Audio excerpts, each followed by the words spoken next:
கந்தர்வக்கோட்டை அருகே கோவில் நிலத்தை ஆக்கிரமித்த திமுக ஒன்றிய செயலாளர் அரசு பள்ளி கட்டிடம் கட்டி அமைச்சர் கொண்டு திறப்பு விழா நடத்த ஏற்பாடு செய்யப்பட்டுள்ளதாக குற்றச்சாட்டு எழுந்துள்ளது.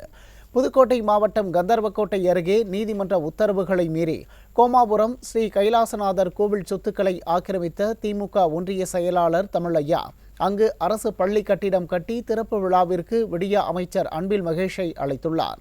குழந்தைகளுக்கு பாதுகாப்பு இல்லாத இடத்தில் அரசு பள்ளி கட்டிடம் கட்ட வட்டாட்சியர், கோமாபுரம் கிராம நிர்வாக அலுவலர், கிராம நிர்வாக உதவியாளர்கள் ஆகியோர் ஒப்பந்ததாரர்களிடம் கையூட்டு பெற்றுக்கொண்டு அனுமதி வழங்கியுள்ளதாக மக்கள் குற்றம் சாட்டுகின்றனர். எனவே மாவட்ட ஆட்சியர் மற்றும் விடிய அரசு உடனடியாக நடவடிக்கை மேற்கொண்டு பள்ளி திறப்பு விழாவை ரத்து செய்ய வேண்டும் என அப்பகுதி மக்கள் வலியுறுத்தியுள்ளனர். உடனடியாக தமிழக அரசு தலையிட்டு பாதுகாப்பு இல்லாத இடமா இருக்குது, கோயில் பட்டா இடமா இருக்குது, சர்வே நம்பர் 292 வாரி ஓரமாக இருக்குது. ஏற்கனவே வாரி ஓரத்தில் கட்டி ஒரு கட்டடம் இடிஞ்சு விழுந்துச்சு. அதுவும் இவங்க சம்மந்தப்பட்டவங்க கட்டின கட்டடம் தான். இப்போ குழந்தைகளுக்கு பாதுகாப்பு இல்லாத இடமா இருக்குது.